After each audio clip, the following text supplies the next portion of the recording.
Bismillahirrahmanirrahim. Assalamualaikum warahmatullahi wabarakatuh. Alhamdulillahirabbil alamin. Nahmaduhu wa nasta'inuhu wa nastaghfiruh. Wa na'udzu billahi min syururi anfusina wa sayyiati a'malina. May yahdihillahu fala mudilla lahu wa may yudlil fala hadiyalah. Asyhadu an la ilaha illallah wahdahu la syarikalah. Lahul mulku wa lahul hamdu wa huwa ala kulli syai'in qadir. Wa asyhadu anna Muhammadan abduhu wa rasuluhu la nabiyya ba'dah. Allahumma salli wa sallim wa barik ala sayyidina Muhammadin wa ala alihi wa sahbihi ajmain. Rabbi syrah li sadri wa yassir li amri wahlul 'uqdatan min lisani yafqahu qawli. Teman-teman sekalian yang dirahmati Allah Subhanahu wa taala, malam ini kita bicara tentang salah satu di antara inti dari iman kepada Allah Subhanahu wa taala. Bisa dibilang hampir semua cabang iman itu intinya adalah sabar. Kita bicara amal soleh apapun dalam Islam, intinya juga sabar. Kita bicara tentang realitas hidup, intinya juga sabar. Dan bahkan kalau kita bicara tentang apa jalan untuk masuk ke surga, banyak. Bisa dengan ibadah, bisa dengan akhlak, bisa dengan ritual, bisa dengan moral, bisa dengan banyak cara untuk masuk ke surga. Tapi semua cara itu intinya sama, sabar. Makanya ketika para ulama membahas bab sabar, maka mereka mengatakan bab sabar ini seperti saudara kembarnya bab iman, bab ikhlas. Ikhlas, sabar. Ini dua saudara kembar. Sehingga kalau kita bicara tentang Islam, kita pasti bicara tentang dua hal ini. Pertama ikhlas, kemudian sabar. Ikhlas dan sabar ini nanti menjadi modal kita untuk istiqomah sampai akhir hayat kita. Maka pada malam ini kita akan ngomongin tentang masalah sabar. Walaupun ini bukan tema baru, bukan materi yang saya pikir baru pertama kita dengar, tapi saya yakin semua kita tetap harus belajar tentang sabar. Karena walaupun 1000 kali kita dengar tentang bab sabar, toh pada kenyataannya kita kadang kalau mau jujur kepada diri kita sendiri, kayaknya kita belum menjadi orang yang penyabar. Syarat menjadi orang yang penyabar bukan sering mendengar wawasan tentang sabar. Baru disebut orang yang penyabar bukan gara-gara dia tahu ayat dan hadis-hadis sabar. Orang yang penyabar itu adalah orang yang sering ngalamin ujian dan dia bisa lewatin ujian-ujian itu, baru disebut penyabar. Walaupun kadang dia nggak tahu ayatnya, walaupun dia nggak hafal hadisnya, walaupun dia nggak tahu wawasan dan ceramah dengan materi tentang sabar, tapi bisa jadi dia lebih penyabar daripada kita yang duduk dalam majelis ilmu tentang bab sabar.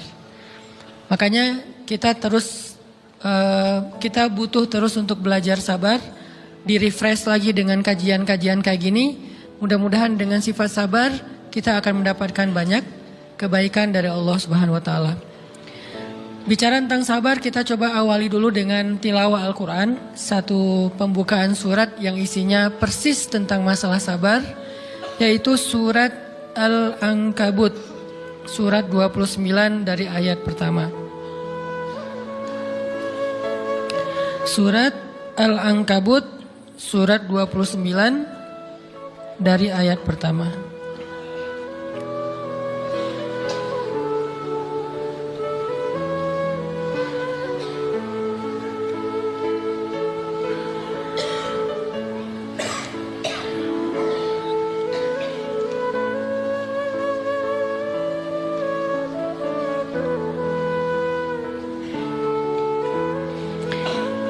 A'udzu billahi minasy syaithanir rajim. Silakan.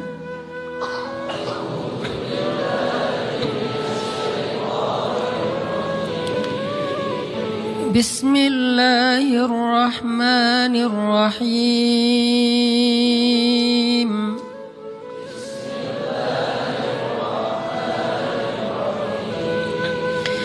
Alif Lam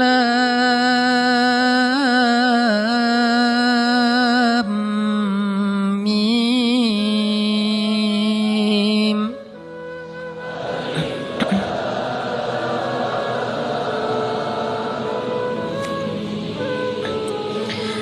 أحسب الناس أن يتركوا أن يقولوا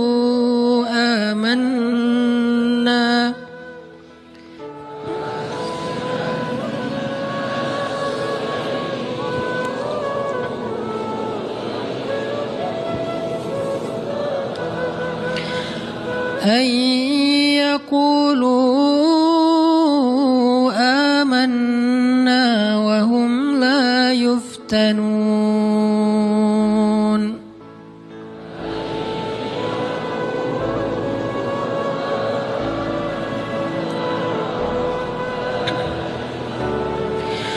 ولقد فتنا الذين من قبلهم فليعلمن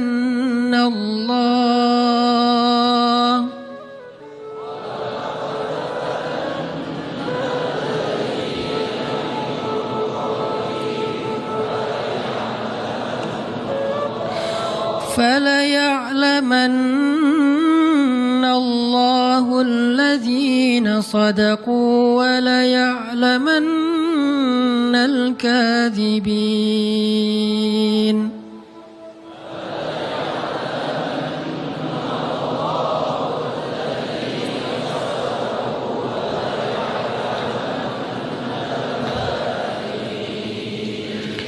Alif Lam Mim.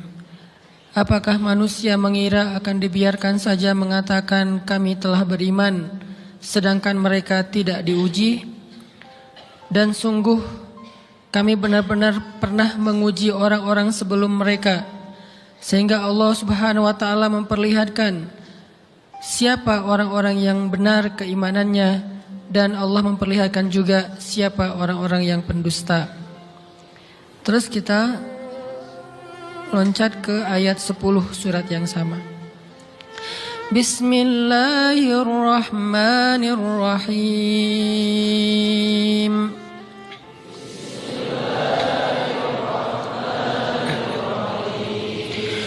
Wa minan nasi man yaqulu amanna billah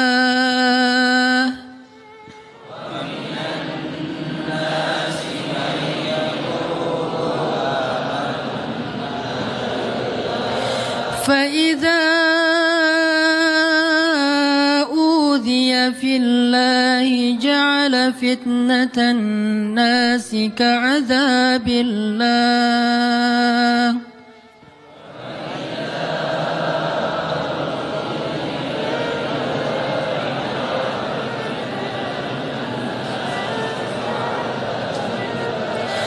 ولئن جاء نصر من ربك ليقولن إنا كنا معكم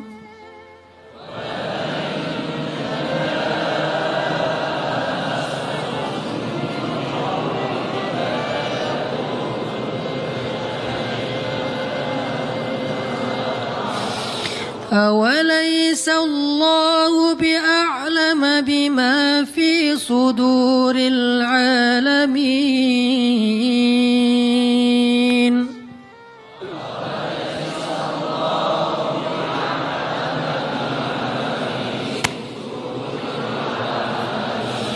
وليعلمن الله الذين آمنوا وليعلمن المنافقين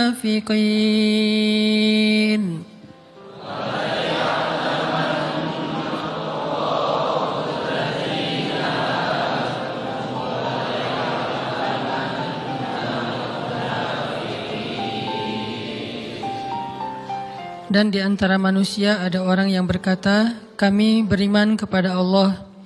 Namun apabila ia diuji di sisi Allah, ia menganggap ujian manusia itu sebagai azab dari Allah. Dan sungguh jika datang pertolongan dari Tuhanmu, mereka pasti akan berkata, sesungguhnya kami ikut bersama kalian. Bukankah Allah lebih mengetahui apa yang ada di dalam dada setiap manusia? Dan sesungguhnya Allah benar-benar mengetahui orang-orang yang beriman, dan sesungguhnya Dia mengetahui orang-orang yang munafik. Shadaqallahul azim. Teman-teman yang dirahmati Allah Subhanahu wa taala, di ayat kedua surat Al-Ankabut, Allah menyampaikan sebuah sindiran. Allah nyindir dengan bahasa, emangnya manusia fikir Allah akan biarin aja mereka mengatakan kami telah beriman, sementara mereka tidak diuji. Ini Allah lagi menyindir orang-orang yang selama ini berputus asa setelah beriman, berputus asa setelah berhijrah, berputus asa dan mengeluh setelah bertaubat. Allah lagi nyindir mereka nih. Seolah-olah Allah bilang,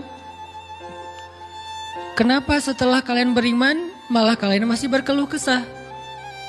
Kenapa kalian setelah bertaubat malah menjadi ragu kepada Allah? Kenapa kalian setelah berhijrah malah jadi labil? Bukankah harusnya setelah kalian menyatakan kami taubat, kami hijrah, kami beriman, harusnya iman kalian makin mantap? Dan bukti bahwa iman kalian mantap apa? Bahwa ketika kalian diuji, kalian sama sekali tidak goyah. Jadi Allah Subhanahu wa taala seolah-olah mengatakan bahwa ujian adalah tabiat iman. Bahwa ujian adalah tabiat iman. Bisa diuji dengan ujian yang kita tidak suka, bisa juga diuji sebaliknya dengan ujian yang kita suka. Bisa diuji dengan ujian yang sifatnya fisik, bisa diuji dengan ujian yang sifatnya harta, bisa juga diuji yang lebih berat lagi dengan ujian yang sifatnya perasaan. Yang jelas, semuanya diuji. Bisa diuji dengan ujian musibah, bisa juga diuji dengan godaan-godaan dari syaitan yang melalui hawa nafsu kita. Bisa diuji dengan kemarahan, dipancing oleh orang lain untuk marah, dipancing di sosmed untuk ngebalas komen-komen mereka, dipancing untuk berdebat, dipancing untuk akhirnya kita saling menjudge, saling menjatuhkan, saling menjelekkan. Ini semuanya bentuknya ujian. Makanya Allah Subhanahu wa taala mengatakan di pembukaan surat Al-Ankabut, kalau ujian itu adalah tabiat iman. Ujian dan keimanan itu nggak bisa dipisahkan. Apa hubungan antara iman dengan sabar? Sehingga Allah Subhanahu wa taala menilai keimanan seseorang itu dengan cara mengujinya. Apa hubungan antara iman dengan sabar? Ternyata ciri yang paling jelas orang yang imannya baik adalah sabarnya. Makin baik imannya, harusnya makin kuat kesabarannya. Jadi orang yang paling beriman itu tidak dilihat dari wawasan agamanya. Itu lebih kepada orang yang berwawasan luas, yang ilmunya banyak. Tapi belum tentu orang yang wawasannya luas adalah orang yang paling baik imannya, belum tentu. Bukankah iblis itu wawasannya luas? Dia mengerti banyak hal yang bahkan kita nggak ngerti. Iblis ngerti tentang dunia di langit. Iblis mengerti tentang alam yang ada di surga, alam yang ada di akhirat. Iblis tahu, bahkan udah masuk surga. Jadi ilmu iblis lebih banyak daripada kita sekarang. Tapi kenapa iblis malah tidak sebanding antara ilmunya, wawasannya dengan ketakwaan dan kesolehannya?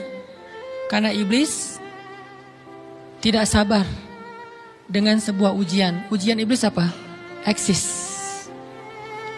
Itu ujiannya iblis. Dia udah lama eksis, followersnya banyak. Setiap dia posting, orang berlomba-lomba jadi first like. Setiap dia posting, di repost rame-rame. Di YouTube viral. Channelnya tuh paling banyak subscribersnya. Iblis. Coba cari nanti di YouTube iblis. Ada nggak channel? Itu udah viral banget loh, eksis banget. Tiba-tiba datang pendatang baru. Muncul pendatang baru. Pendatang baru ini tiba-tiba melejit. Followersnya langsung nambah, kejar-kejaran akhirnya disalib.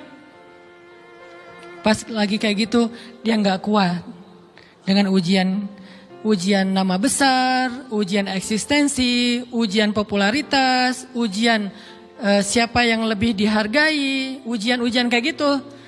Sama kayak kita kadang-kadang ngerasa udah banyak jasa dalam sebuah organisasi, udah banyak jasa dalam sebuah komunitas, udah banyak jasa dalam sebuah lingkungan, masjid, sekolah, organisasi, teman-teman. Kita yang paling sering berkorban. Tapi ternyata yang eksis, yang masuk media, yang masuk TV justru orang lain. Itu kan ujian ya. Nah ini nih yang kadang-kadang ujian namanya zulzilu, diguncang perasaannya. Bukan diuji dengan fisik, kadang-kadang ujian sakit, capek, lelah, buat kita bisa kita lalui tuh dalam sebuah organisasi nih. Kita lagi bikin kegiatan sosial, baksos.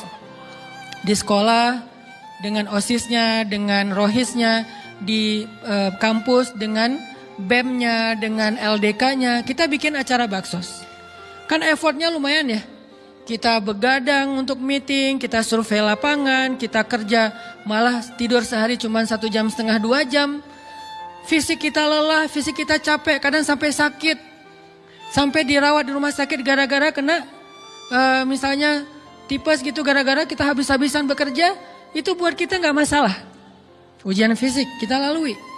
Dan besok mau ngadain lagi, kita yang paling semangat dan aktif. Gak masalah capek juga. Gak masalah juga kita lelah. Gak masalah kurang tidur. Gak masalah berjalan jauh. Gak masalah. 1. Ujian harta. Kita yang justru nombokin. Kita yang nalangin dulu modal-modal untuk kegiatan-kegiatan tersebut. Kalau ternyata gak tercover dananya, akhirnya gak bisa dibalikin talangan kita. Gak apa-apa, kita ikhlas. Kita berkorban dengan harta kita. Butuh apa? Saya bayarin. Butuh apa? Kita lewatin ujian harta, tapi begitu ujian perasaan, kita udah capek, lelah, kurang tidur, nombokin, nalangin, habis-habisan, ternyata teman kita yang jadi ketua panitia ada kadang cuman masalah itu doang, atau dia yang jadi PR-nya. Yang namanya PR ketika diliput oleh media kan dia yang muncul mukanya kan, akhirnya diundang oleh misalnya hitam putih lah atau apalah, kok dia yang muncul di sana, atau diundang berdua, tapi sampai di sana dia yang banyak ngomong, kita diam aja.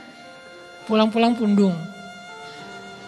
Begitu besok mau ngadain lagi, udah gak mau terlibat. Left group. Kenapa itu terjadi? Ujian zulzilu, perasaan. Itu yang dialamin oleh iblis. Iblis rela banget disuruh beribadah, sujud beribu-ribu tahun, kuat iblis. Kalau kita mungkin jidatnya hitam, kalau iblis mungkin udah kepala-kepalanya hitam, saking rajinnya sujud. Wah, ibadahnya udah ribuan tahun. Iblis disuruh berkorban dengan harta yang dia miliki, dia kasih aja semuanya. Tapi kalau disuruh dia ngalah dari Adam untuk memimpin alamin, menjadi khalifatullahi fil ard, menjadi pemimpin wakilnya Allah di muka bumi, buat iblis ini berat. Kenapa dia? Ana khairum min, saya lebih baik daripada dia. Saya lebih senior daripada dia. Saya lebih sehat daripada dia, saya lebih keren daripada dia, saya lebih.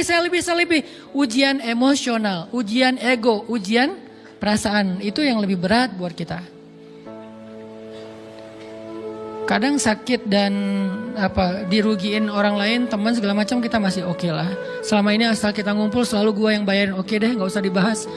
Baru dibahas nanti pas sakit hati. Kalau belum sakit hati kan gak dibahas kan? Gak apa-apa deh, kita terus yang bayarin, kita traktirin ngopi apa segala macam. Gak pernah dibahas. Kebersit sih di benak kita, cuman gak mau dibahas. Kenapa? Udahlah biarin aja, easy going. Kemudian kayak kita yang capek harus rempong sana kemari segala macam. Selalu acaranya di rumah kita, akhirnya kita yang bayarin, kita yang rempong, nyiapin segala macam, bebersih sendiri. Tapi begitu ada yang nyakitin perasaan kita sedikit aja, semua itu balik lagi. Dari dulu ya. Nah, keluar kan?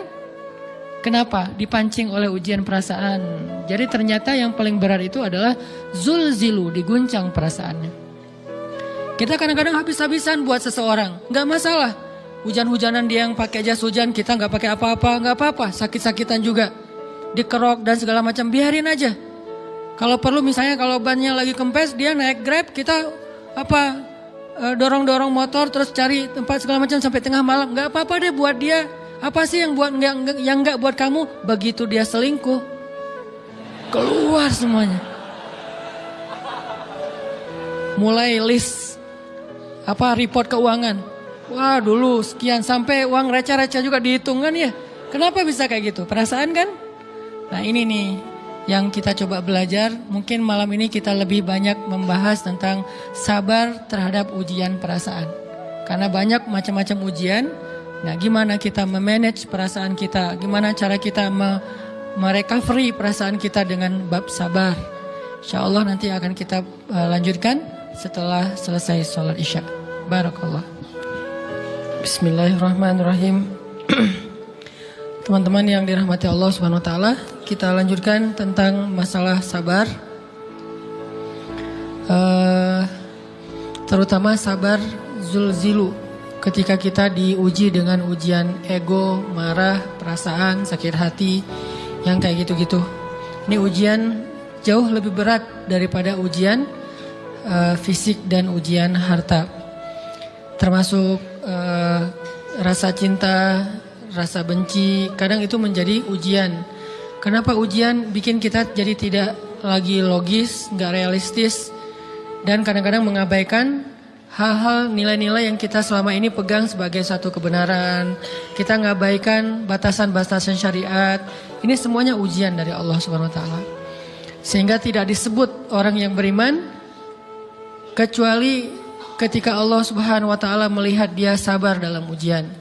Kalau dia nggak sabar dalam ujian, malah di dalam pembukaan surat Al-Ankabut tadi Allah menggolongkan mereka termasuk orang-orang yang munafik. Apa arti yang orang munafik?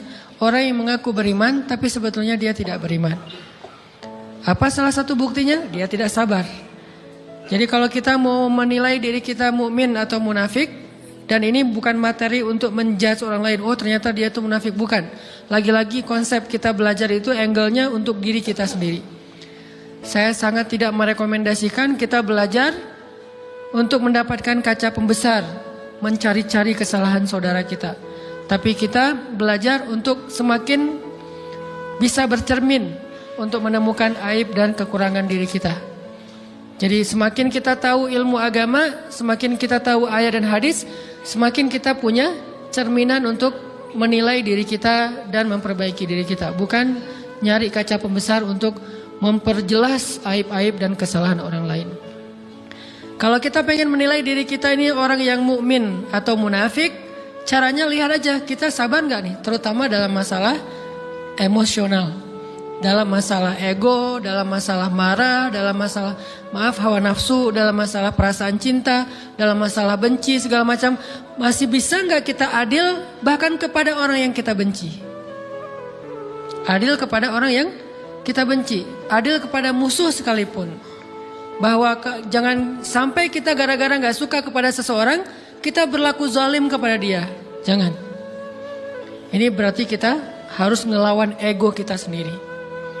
Ego untuk memaafkan orang lain, ego untuk bisa melupakan kesalahan orang lain, ego untuk bisa berlapang dada dengan hal-hal yang gak nyaman daripada orang lain. Ini adalah ujian yang paling berat. Di situ kita bisa lihat kita nih mukmin atau munafik. Kalau gak pernah sabar sama sekali dalam masalah ego, dalam masalah emosional, berarti jangan-jangan kita tergolong di antara orang-orang yang kata Allah, wa ma hum bimu'minin. Mereka bukan orang yang beriman. Kata Allah di surat Al-Ankabut, mereka itu adalah wala ya'lamannallahul munafikin, orang-orang yang munafik. Nauzubillah min dzalik. Kalau kita merasa pernah sabar terhadap emosi kita, sekarang kita lihat sesering apa kita sabar terhadap emosi kita. Maka derajat seorang mukmin tergantung tingkat kesabarannya. Ada yang orang sabar hanya kalau disakiti dengan satu kata. Ada yang sabar dengan satu kalimat. Ada yang sabar dengan satu paragraf. Ada yang sabar dibully rame-rame juga dia sabar. Berarti lahum darajatun inda rabbihim. Orang beriman juga bertingkat-tingkat. Dan tingkatan itu tergantung tingkat kesabaran kita dalam menghadapi ujian, salah satunya ujian emosional kita, perasaan kita. Sehingga teman-teman yang dirahmati Allah SWT, salah satu program kita untuk terus mengembangkan diri, program untuk tumbuh, program untuk memperbaiki diri kita di hadapan Allah itu adalah coba kita program dalam sehari aja, terus kita nilai berapa kali kita berhasil ngelewatin ujian emosional. Bukan cuma marah, termasuk cinta, benci, tersinggung, sakit hati, kayak gitu-gitu. Berapa kali kita bisa berhasil melewati itu dalam sehari. Gak usah seminggu, sehari aja. Di jalan, sama temen, di grup WA, di IG, di Twitter, di mana gitu. Coba kita lihat berapa kali kita bisa menahan diri kita dan bersabar. Bukan berarti tidak respon ya, bukan berarti pasif. Kita bisa merespon tapi dengan cara yang elegan.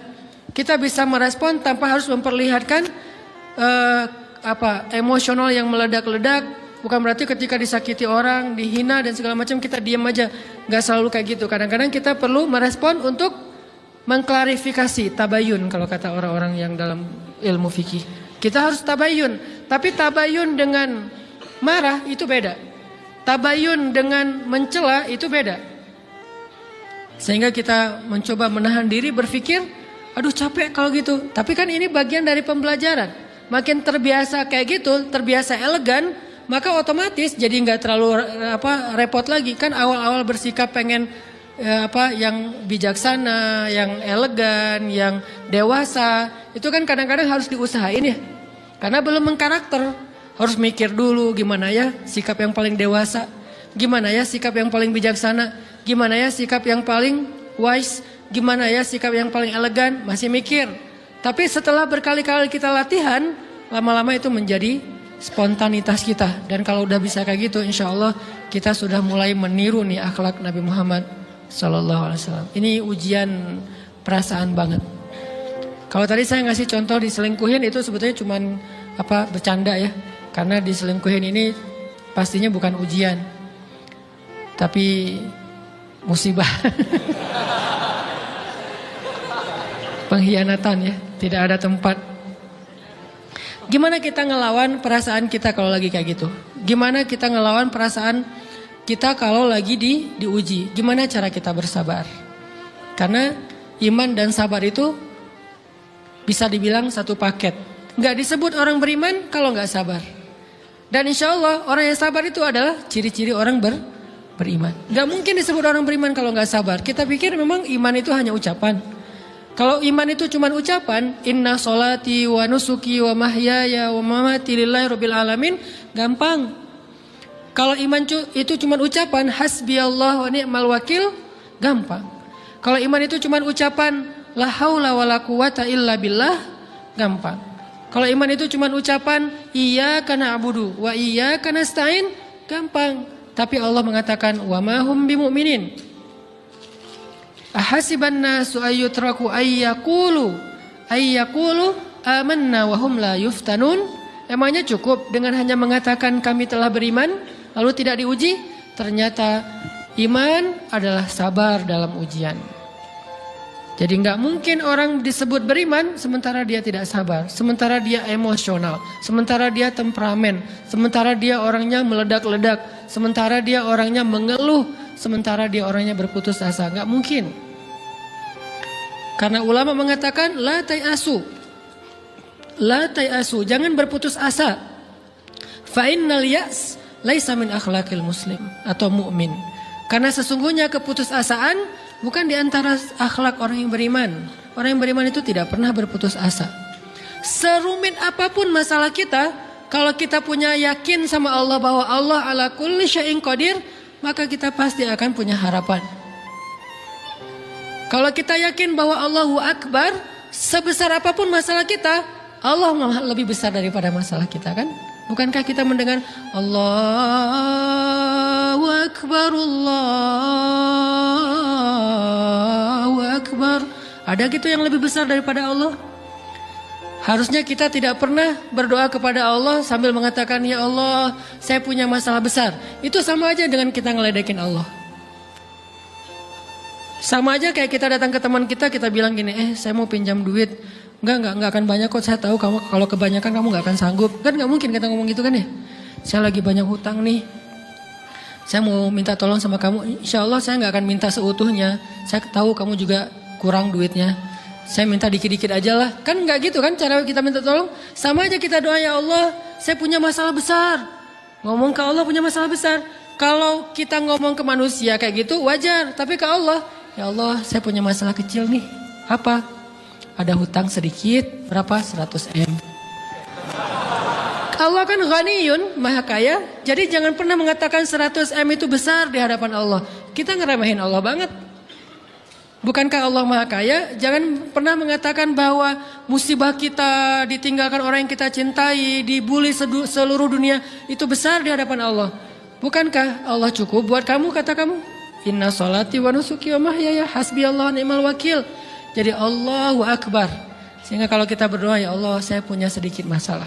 Bukankah Umar pernah mengatakan, ya nafsi, idza daqat alaikid dunya, fala taquli ya Rabbi indi hammun kabir, faquli ya hammun indi rabbun kabir.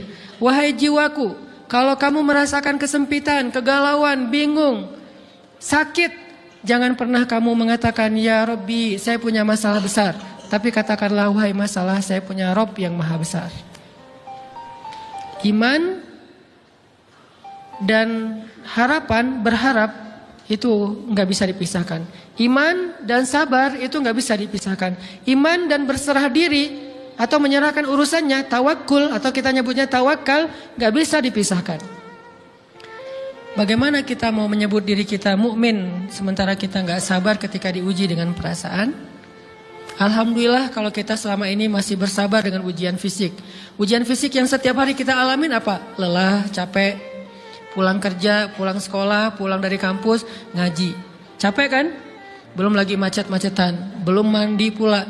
Dari tadi pagi, dari semalam kurang tidur, dan segala macam. Lelah, capek, ngantuk. Kadang-kadang sampai drop kesehatan kita. Kita bisa lalui itu, gak apa-apa, capek-capek juga. Yang penting saya pengen belajar. Jalan nih jauh-jauh, ada yang dari Sumedang, ada yang dari Lembang, ada yang dari Banjaran, dari mana-mana datang pengen ngaji. Jarak jauh nggak apa-apa, macet nggak apa-apa, lelah nggak apa-apa, habis duit nggak masalah. Tapi sampai di sini kesenggol dikit aja sama teman kita dalam ucapan, mungkin dalam ekspresi, kadang-kadang kita senyumin nggak dibalas senyum, atau mungkin hal-hal sepele. Itu bikin seolah-olah amal kita yang udah habis-habisan tadi jadi berkurang sampai habis pahalanya. Ujian perasaan. Kadang-kadang datang ke sini nggak ada rasa tidak nyaman sedikit mungkin dengan teman kita atau dengan orang yang di sebelah kita. Akhirnya kita merasa tersinggung. Akhirnya kayak jadi berlebih-lebihan. Di tangga, di pintu, pas keluar, di tempat wudhu, di mana. Hal sepele sebetulnya, tapi mengganggunya bukan fisik kita.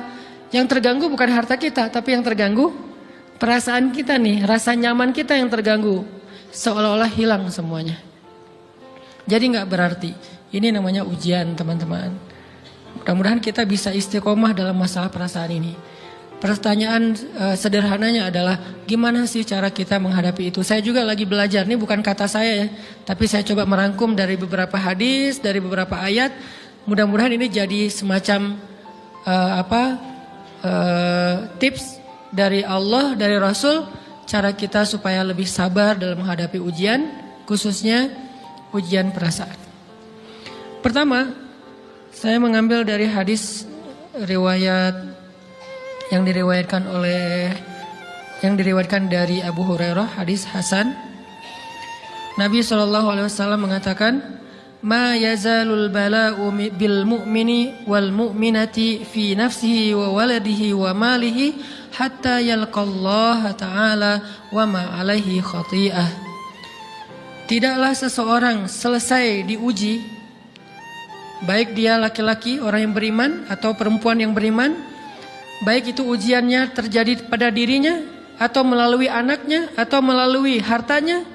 Artinya ujian harta, ujian fisik, ujian perasaan, sampai dia bertemu dengan Allah dan dia tidak punya dosa. Apa maksud dari hadis ini? ujian itu tidak akan berakhir kecuali kalau dosa kita sudah habis. Allah akan menguji kita terus untuk membersihkan diri kita dari dosa. Sehingga yang harus kita coba bangun awareness dalam diri kita kalau lagi diuji, Allah pengen membersihkan dosa saya nih. Sehingga kita ridho dengan ujian, bukan ikhlas ya. Kalau ikhlas ibadah, kalau ujian ridho, rela. Saya ridho ya Allah walaupun ini berat. Saya ridho ya Allah walaupun saya berharap Engkau beri jalan keluar. Saya ridho ya Allah walaupun saya berharap ditolong oleh Allah. Tapi tetap ridho diberikan ujian itu sambil berdoa diberikan jalan keluar, ditolong, diberikan keajaiban. Cuman gak mau mengeluh. Dan berdoa meminta jalan keluar bukan mengeluh, itu ibadah. Berdoa itu ibadah dalam Islam. Sehingga Allah suka banget sama hamba yang berdoa. Allah suka dengan hamba yang curhat. Nabi itu kalau lagi curhat, doanya aja bisa berjam-jam cuma doa doang tuh. Kayak hadis Aisyah pas lagi cemburu malam-malam kan. Aisyah lagi tidur. Ini jatah malamnya Aisyah. Tiba-tiba dia nyari-nyari raba-raba. Nabi gak ada. Dicari di kamar mandi gak ada. Biasanya Nabi sholat di sebelah Aisyah. Wah curiga nih jangan-jangan ke rumah si Fulan.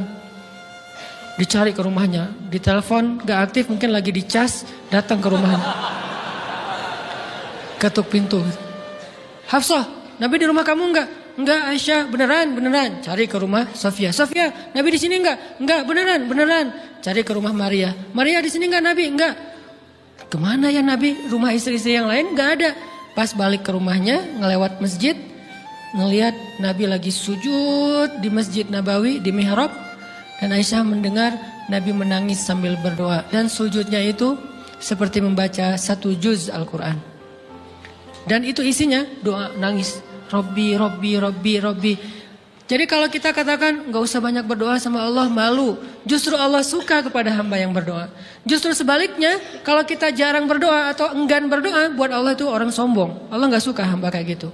Kamu gak butuh saya, sama kayak kita lagi ada masalah, punya teman yang punya kelebihan harta, terus kita kayak bingung gitu nyari kesana kemari pinjaman, dia gak dikasih tahu. Pas dia tahu dari orang lain, dia ngomong apa? Kamu gak nganggap saya ya? Emangnya saya bukan teman kamu? Kok kamu punya masalah keuangan tapi saya gak dikasih tahu, malah saya tahunya dari orang lain? Tersinggung kan? Kalau teman kita aja tersinggung, apalagi Allah. Kamu punya masalah kok gak ngomong ke saya, wahai hambaku? Bukan berarti Allah gak tahu. Allah tahu, cuman Allah berhak, bukan ingin ya, berhak untuk dilibatkan. Allah berhak untuk dicurhatin. Allah berhak untuk dijadikan tempat kita untuk habis-habisan menangis dan melampiaskan masalah kita kepada Allah dalam bentuk curhat-curhat dan doa. Sehingga kalau kita berdoa, ya Rabbi, Allah langsung inni qarib, mendekat Allah kepada kita.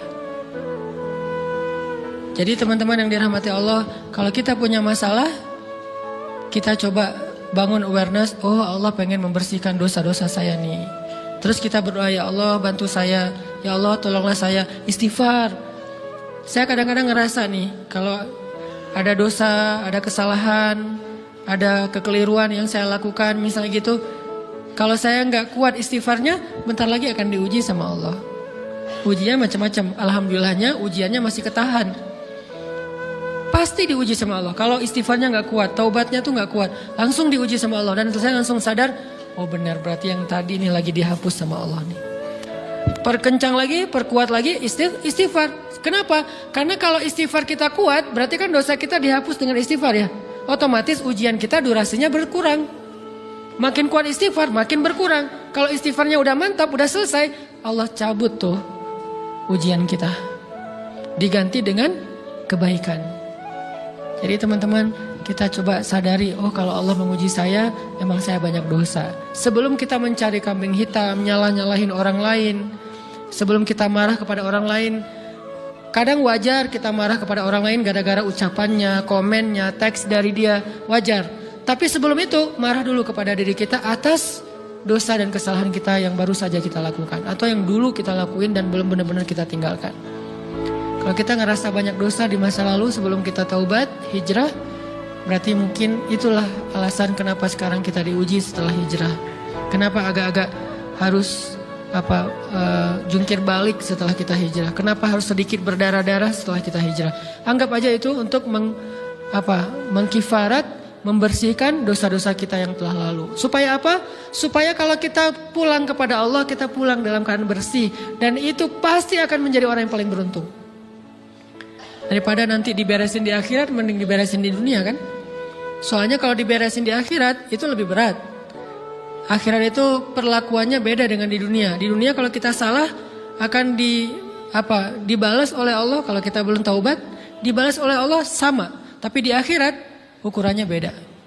Sehingga heran ya, kalau ada orang yang merasa beruntung lolos dari hukuman dunia, dia pikir dia udah lolos dari hukuman Allah.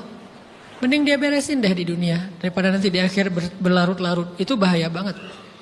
Kalau buat saya pribadi dan saya yakin teman-teman juga kayak gitu, gak mau ada masalah di akhirat, mending masalah di dunia aja. Tapi masalah di dunia juga kita gak mau berlarut-larut, pengen cepat dimudahin sama Allah. Caranya istighfar, istighfar, istighfar. Tidaklah Allah memberikan kepada kita ujian kecuali salah satu alasannya pengen menghapuskan dosa. Idza kathurat dzunubul 'abdi walam yakun lahu min amalin liyukaffiraha fabtalahu Allahu bil hazan liyukaffiraha. Kalau seorang hamba banyak dosa dan dia nggak cukup amal untuk mengkifarat dosa-dosanya, Allah akan menguji dia dengan rasa sedih, dengan rasa kecewa, dengan rasa berat, sakit hati untuk mengkifarat dosa-dosanya. Itu yang kita bangun, sehingga kalau ada masalah sama orang lain, kita memperbaiki diri dulu. Bukan sibuk dengan kesalahan dia terus menerus yang gak mau kita maafin. Misalnya ada teman kita nih, jadi clash sama kita. Hal pertama yang kita bangun, astagfirullahaladzim saya banyak dosa nih. Tapi kan yang salah dia, ya. Tapi mungkin dia gak akan mengatakan kalimat itu, gak akan bersikap kayak gitu kalau kita gak punya dosa. Allah sengaja mengutus dia untuk menguji kita lewat kata-katanya, lewat perilakunya, karena kita punya dosa. Jadi penyebab pertama diuji itu bukan teman kita yang salah, itu penyebab kedua. Memang dia salah dan itu harus kita akui, realistis lah. Dia salah, dia nggak pas, dia nggak bijak, dia apa. Oke, tapi yang mentakdirkan dia salah kepada kita Allah Subhanahu Wa Taala. Kenapa Allah takdirkan gitu? Karena kita masih punya banyak dosa. Allah kirim kita ujian, bisa manusia, bisa alam, bisa dalam diri kita sendiri. Itu semuanya adalah cara Allah untuk menguji kita dan membersihkan dosa-dosa kita. Ini yang kita bangun pertama. Yang kedua, kata Nabi di dalam hadis Bukhari, "May yuridillahu bihi khairan." Yang terkenal kan yufaqihu fiddin, itu yang terkenal. Ternyata ada dua modelnya. Ada may yuridillahu bihi khairan yufaqihu fiddin. Siapa yang Allah pengen kasih dia kebaikan kebaikan, Allah akan buat dia mengerti halal dan haram. Itu berarti Allah sayang sama dia. Ini satu model hadis. Ada model yang kedua, mirip redaksinya. May yuridillahu bihi khairan yusib min. Hadis Bukhari. Siapa yang Allah pengen ngasih dia kebaikan, Allah uji. Hah? Kok gitu caranya? Ternyata kayak gitu rahasianya. May yuridillahu bihi khairan, may yuridillahu bihi khairan. Siapa yang Allah pengen ngasih dia kebaikan, Allah kasih dia musibah atau ujian. Kenapa bisa seperti itu, Ustaz? Fa inna ma'al usri yusra, inna ma'al usri yusra. Seolah-olah Allah bilang di dalam ayat itu, kalau kalian mau dapat kemudahan, biasanya lewatnya kesusahan dulu. Kalau kalian pengen dapat keberuntungan, biasanya dapatnya kerugian dulu. Tapi keberuntungan dan kerugiannya pasti nggak sebanding. Keberuntungannya jauh lebih besar daripada kerugiannya. Kerugian itu kayak modal doang, DP. Jadi kalau kita mau dapat kejutan dari Allah, Allah kasih kita DP. DP-nya apa? Ujian. DP-nya musibah. DP-nya rasa nggak nyaman. Itu DP tuh. DP terhadap apa? DP dari Allah terhadap hadiah-hadiah besar yang Allah pengen ngasih ke kita setelahnya. Cuman banyak orang yang menolak DP ini. Sama kayak kita misalnya. Kalau kita mau ngasih dia hadiah, kita kasih dia kayak kejutan dulu. Dia lagi ulang tahun nih, disiram air dulu. Setelah itu dikasih hadiah-hadiah yang mahal. Rela gak disiram air demi hadiah? Rela, udah siramin lagi aja. Kalau setelahnya ada hadiah. Yang kita gak rela, kalau setelah disiram disuruh bersih-bersih sendiri dan gak dikasih apa-apa, kan gak rela tuh. Berarti ini bab iman. Yakin gak kalau Allah tetap ngasih hadiah? Kan sabar dan iman itu ternyata tahu aman, kembar. Kalau kita yakin Allah ngasih hadiah setelah ngasih kita DP ujian, ya kita akan sabar. Gak apa-apa deh, bentar lagi mau dikasih hadiah, digini-giniin juga gak masalah. Dibully, diapain sama Allah, biarin aja. Ya Allah saya sabar, kan bentar lagi mau dikasih hadiah nih. Ini masalah yakin. Tapi kalau kita gak yakin, apa sih maunya Allah gitu kan. Begitu kalimat ini keluar, maka yang muncul setelahnya adalah mengeluh, berputus asa, dan gak akan sabar menghadapi ujian. Ujian, kata Nabi, may yuridillahu bihi khairan, siapa yang Allah pengen kasih hadiah, siapa yang Allah pengen kasih kejutan, siapa yang Allah pengen kasih pertolongan, siapa yang Allah pengen kasih kebaikan, yusib min, Allah akan uji dia dulu. Ini sunnatullah, sehingga kalau kita lagi diuji, yang kita lihat jangan ujiannya, apa setelah itu. Gimana ngelihatnya Ustaz, gak kelihatan? Dengan mata hati. Istafti qalbak, tanya kepada hatimu, kelihatan gak? Dengan mata hati. Gimana ngelihat dengan mata hati? Dengan iman, saya percaya Allah pasti ngasih kebaikan setelah ini. Orang Allah sendiri yang ngomong, gak ada satu huruf pun di Al-Quran yang salah. Apalagi satu ayat, apalagi dua ayat. Fa inna ma'al usri yusra, ditegesin lagi. Inna ma'al usri yusra. Tapi usr dulu, baru yusr. Dikasih kesusahan sedikit, dikasih kemudahan yang banyak. Dikasih kesusahan sedikit, dikasih kemudahan yang banyak. Ini yang kita coba bangun tajdidul iman. Bangun memperbaharui yakin. Sehingga ketika kita diuji, sedih, wajar. Mengaduh sedikit bukan mengeluh ya. Kalau mengeluh kan nyalahin Allah. Kalau ngaduh, yang namanya orang dicubit kan, itu ngaduh. Tapi kalau, apa sih maunya Allah? Nah itu ngeluh. Antara mengadu dengan mengeluh berbeda. Mengadu itu manusiawi. Sedih itu manusiawi. Air mata bahkan bukan hanya manusiawi, itu rahmat dari Allah. Orang yang gak bisa menangis itu yang bahaya. Kalau kita masih bisa menangis, berarti kita masih peka hatinya. Bukankah anak kecil paling sering menangis? Berarti hatinya peka. Siapa lagi selain anak kecil yang paling sering menangis? Cewek. Cowok itu emang gak punya perasaan, makanya jarang nangis. Cewek dikit-dikit nangis, jangan bilang, cemen banget sih nangis, cengeng apa. Enggak, karena dia perasaannya lebih peka dari kita. Itulah kenapa Allah menitipkan bayi kepada perempuan. Kalau dititipin ke laki-laki, hancur. Di balik kepekaan perempuan, di balik sensitifnya perempuan, di balik perasaannya yang luar biasa, di situ Allah Subhanahu wa taala menitipkan amanah, dia yang paling baik dalam merawat bayinya. Perempuan secara umum mungkin lebih banyak bicara daripada laki-laki ya. Walaupun ada orang yang perempuan pendiam banget, ada yang nggak ngomong sama sekali, misalnya diem-diem aja, ada. Tapi secara umum perempuan lebih banyak berucap daripada laki-laki. Emangnya ini kekurangan? Bukan. Ini kelebihan. Kalau dia berikan itu dalam hal yang tepat. Apa yang tepat? Mendidik anak. Justru karena perempuan banyak ngomong, lebih baik dalam mendidik anak daripada laki-laki.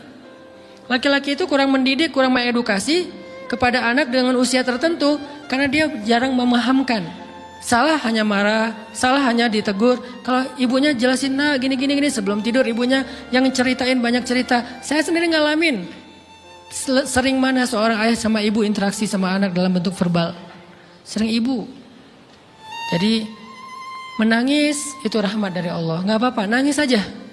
Dan itu tidak disebut mengeluh. Kamu kok nangis sih? Kan orang Islam harus sabar. Emangnya nangis dengan sabar itu bertolak belakang? Sabar tetap sabar. Ya nangis jalan aja terus nangis. Nangis pakai nangisnya nggak cuma nangis doang, emotikonnya juga nangis, berderai-derai gitu. Sampai air matanya menggenang gitu kan ya. Boleh lah. Ditambah lagi dengan visual menangisnya posting bahwa dia lagi tertusuk duri dengan postingan kaktus atau apalah. Dia pengen share ke semua orang bahwa saya sedang sedih. Sehingga nanti ketika ada orang yang menghibur dia dengan sedikit kata-kata yang sabar ya segala macam, wah makin berderai-derai. Itu belum jadi. Kecuali dia keluarkan kata-kata mengeluh, baru dia disebut orang yang banyak mengeluh, berputus asa. Kalau mengaduh wajar. Walaupun ada nabi udah diuji berat gak mau mengaduh, apalagi ngeluh.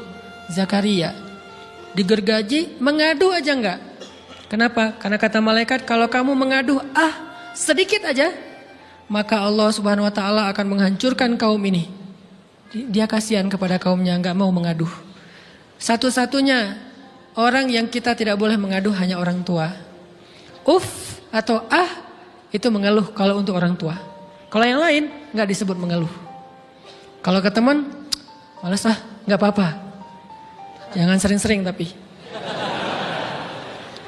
Apaan sih? Ke teman boleh. Tapi ke orang tua, saja, itu bukan lagi mengadu, itu sudah mengeluh. Khusus untuk orang tua. Kalau di antara manusia. Kalau kepada Allah dan Rasul, pastinya lebih dari itu. Ketika kita diam saja, tidak langsung beranjak sami'na wa ata'na labbaik ya rabbi wa sa'daik, enggak memenuhi panggilan Allah, itu sudah disebut bagian dari kufur ingkar.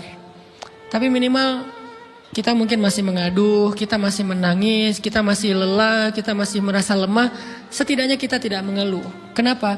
Kita percaya Allah kalau mau ngasih hadiah kepada hambanya, DP-nya itu ujian. Dan yakinlah hadiahnya minimal 10 kali lipat lebih baik daripada ujian itu. Minimal, karena nggak ada amal soleh yang dibalas di bawah 10 kali lipat tuh nggak ada. Amal soleh, amal ya bukan niat. Amal yang udah kita kerjakan minimal dibalas 10 kali lipat. Minimal, maksimalnya bighairi hisab, tanpa batas. Bighairi hisab, tanpa batas. Ada yang 700 kali lipat kayak sedekah. Tapi tetap aja ayat sedekah di akhirnya ujung-ujungnya apa? Bighairi hisab juga kan? Berarti sedekah itu minimal dibalas 700 kali lipat. Minimal. Kalau kita yakin. Selalu syaratnya kalau kita yakin. Dan saya ngebuktiin itu banget. Saya pernah ngalamin lagi jalan-jalan di sebuah kota yang ada becak kayuhnya, becak sepeda gitu ya.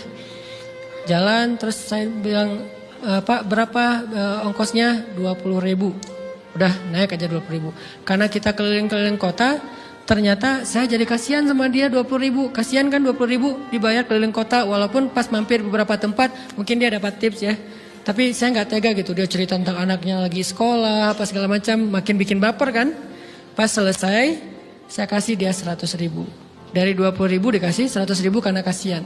Dan saya yakin nggak mungkin sedekah itu sia-sia. Kan Nabi bersumpah kan, demi zat yang jiwaku di dalam genggamannya, tidak berkurang harta karena sedekah. Demi Allah kata Nabi, nggak berkurang harta karena sedekah. Berkurang harta karena belanja? Ya. Berkurang harta karena pacaran? Banget. Modal banget kan? Apalagi buat cowok.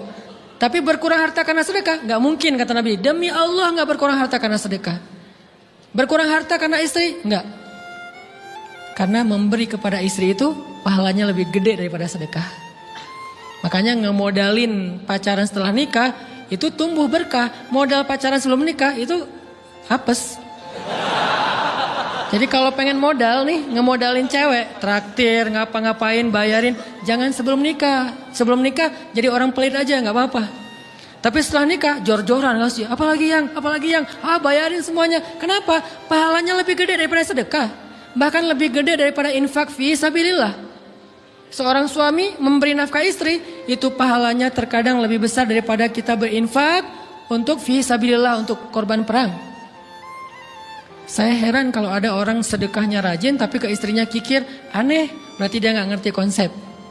Padahal memberi kepada istri itu selama itu kebutuhan pokok ya, dan sedikit entertain, nggak apa-apa asal nggak berlebihan, itu luar biasa. Makanya saya kalau jalan sama istri yang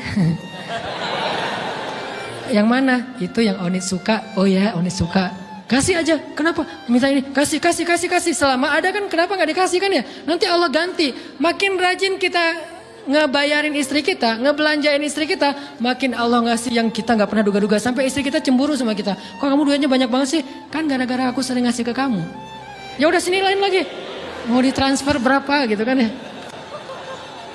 Saya ngasih 100.000 ke si bapak. Dan saya yakin teman-teman sedekahnya pasti lebih dari itu karena 100.000 saya sebut. Kalau 1 juta ke atas saya nggak mau nyebut, malu dong, ria ya.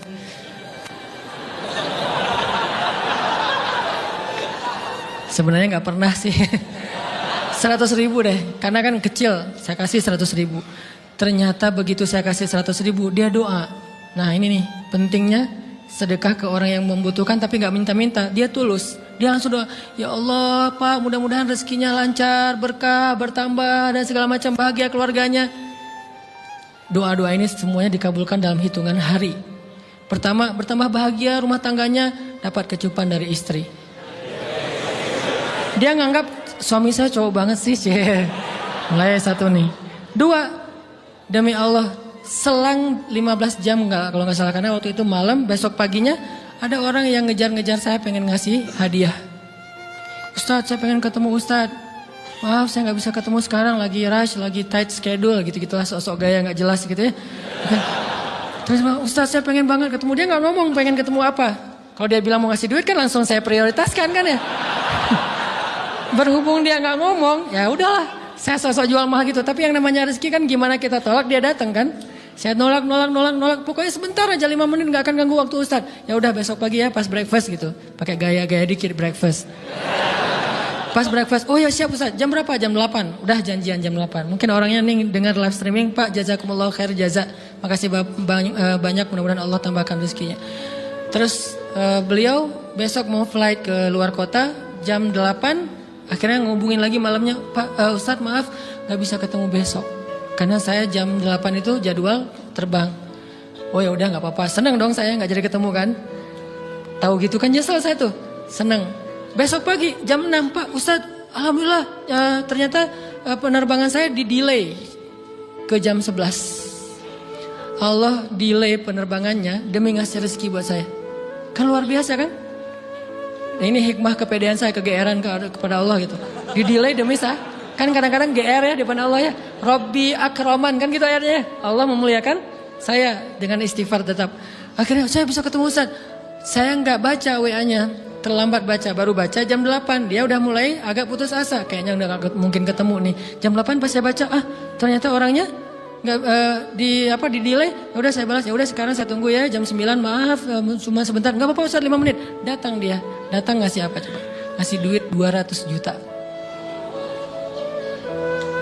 Demi Allah. Cuman berselang beberapa jam, saya tolak-tolak. Tahu gitu Pak, datang malam ini aja.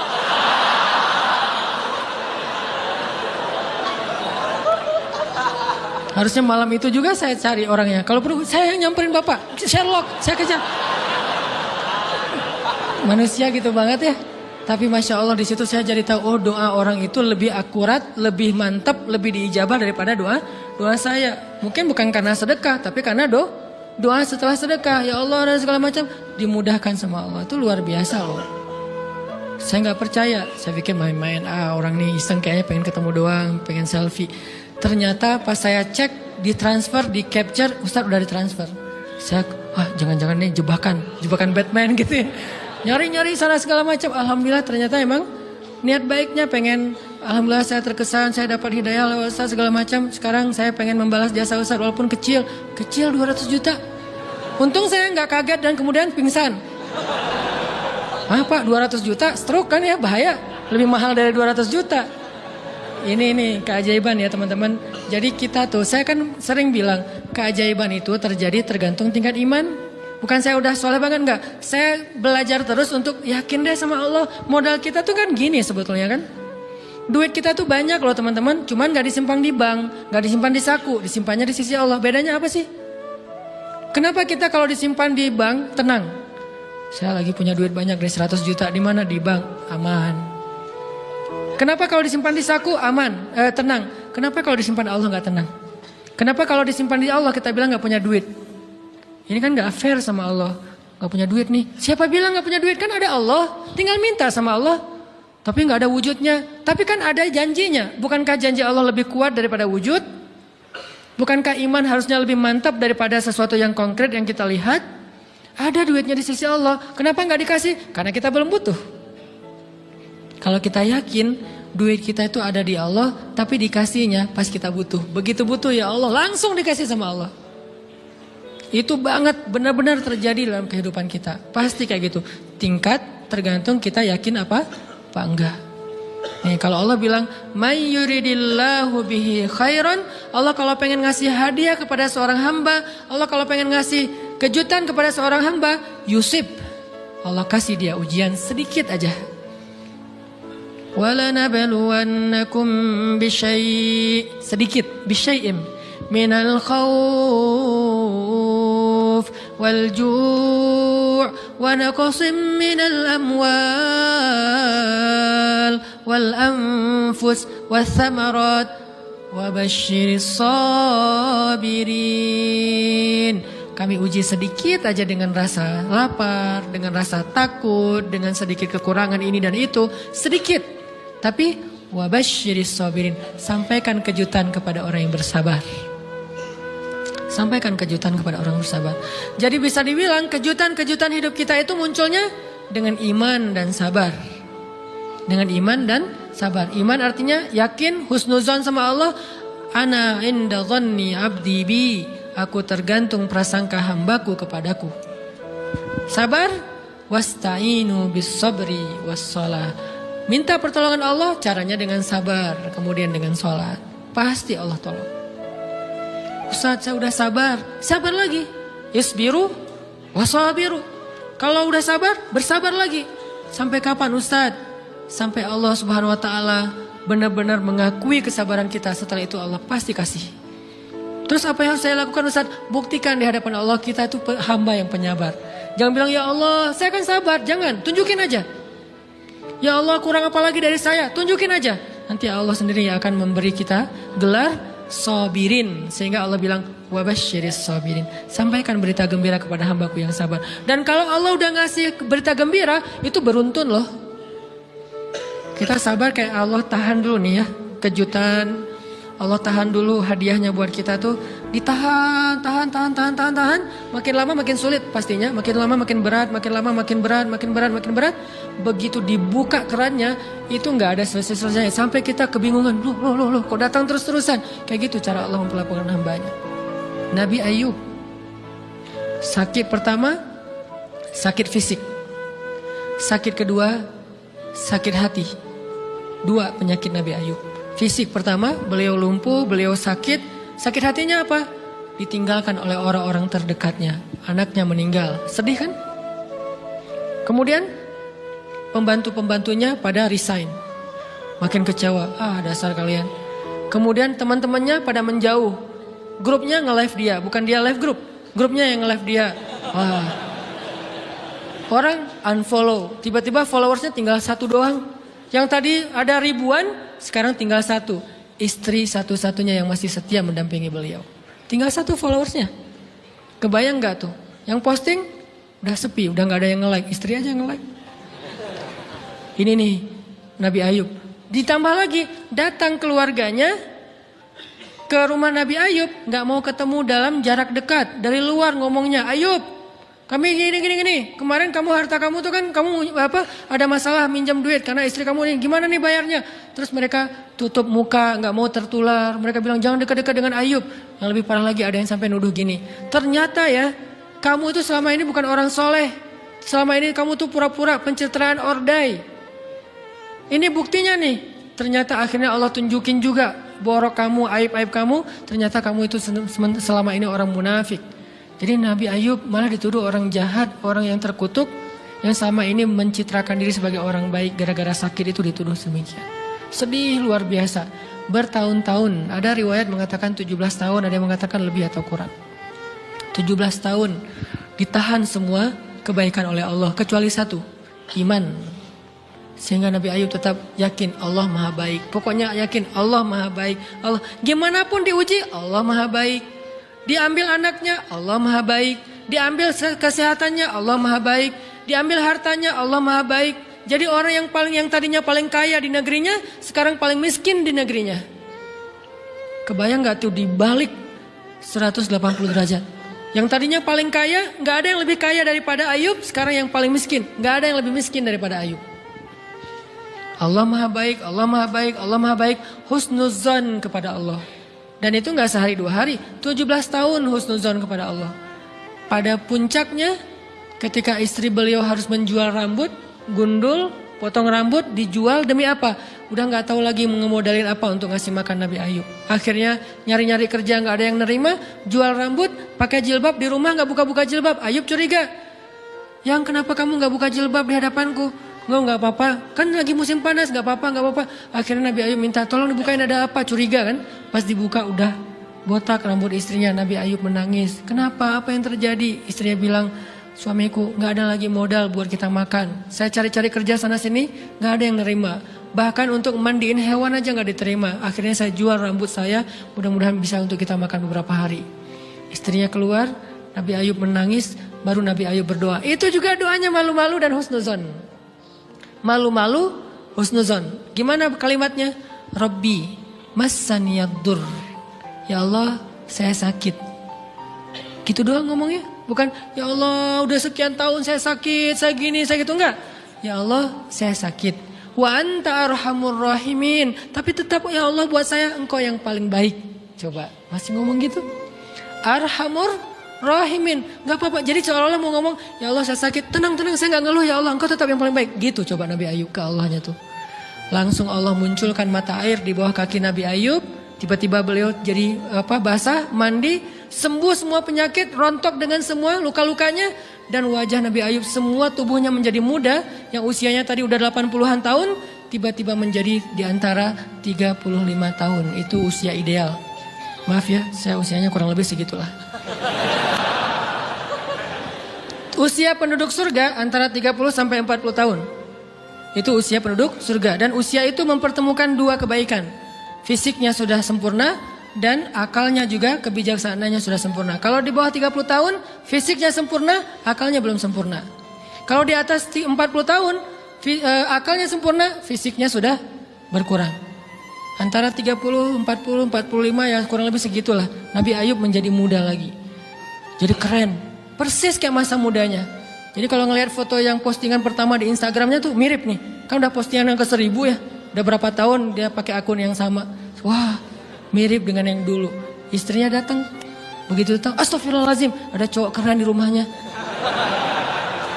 Tapi mirip Ayub. Cuman gak mungkin ini Ayub. Langsung nyari Ayub, di mana Ayub? Kata Ayub, saya Ayub, suami kamu. Enggak, kamu bukan Ayub. Suami saya itu udah tua, suami saya sakit-sakitan. Kamu bukan Ayub. Mirip sih. Akhirnya, saya Ayub. Apa buktinya kamu Ayub? Ditunjukkan buktinya oleh Nabi Ayub. Apa buktinya? Nabi Ayub menyampaikan beberapa kenangan mereka berdua di masa lalu yang gak ada yang tahu kecuali mereka berdua. Itulah pentingnya kita menyimpan kenangan.